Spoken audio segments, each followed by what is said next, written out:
तुम्हाला माहिती का, काल रात्री आमच्या इथं प्रचंड असा पाऊस झाला आणि अगदी सगळीकडे वातावरण थंडगार असं झालं. अशाच वातावरणाने मुलांची खूपच इच्छा होती काहीतरी गरम गरम बनव. आणि तुमच्या पण मुलांची अशीच इच्छा होते का? वरतून पाऊस पडतोय मस्त त्यांना वडापाव खायची इच्छा होते, पण बनवते आज वडापाव. आधी तर बटाटे उकडायला लावलेत आणि एक वाटण तयार करून घेतलं. तर वाटण्यासाठी हिरवी मिरची, लसूण, जिरं, अद्रक, कोथिंबीर याचं वाटणे तयार करून घेतलं. बेसन पीठ भिजवण्यासाठी 2 वाट्या बेसन पीठ, चवीप्रमाणे मीठ, हळद, कोथिंबीर आणि पाणी टाकून आपलं मिश्रण तयार करून घेतलं. त्यात चिमूटभर बी खाण्याचा सोडा घातलाय. इथं तोपर्यंत बटाटे पण चांगले उकडले गेलेत.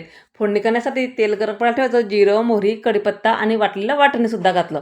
हळद घातली आणि उकडलेले बटाटे मॅश करून त्यामध्ये आपल्याला घालून घ्यायचे. त्यामध्ये चवीप्रमाणे मीठ आणि भरपूर सारी कोथिंबीर आपल्याला त्यात घालून घ्यायची. एखादी मिनिट परतून घ्यायचं आणि भाजी आपली बनवून तयार झालेली आहेत.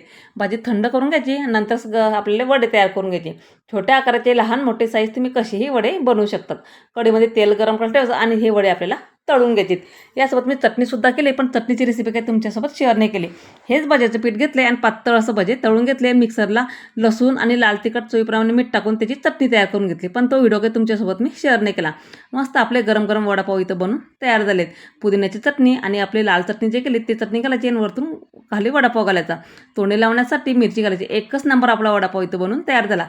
चला तर मग भेटू पुढच्या व्हिडिओमध्ये. तोपर्यंत बाय.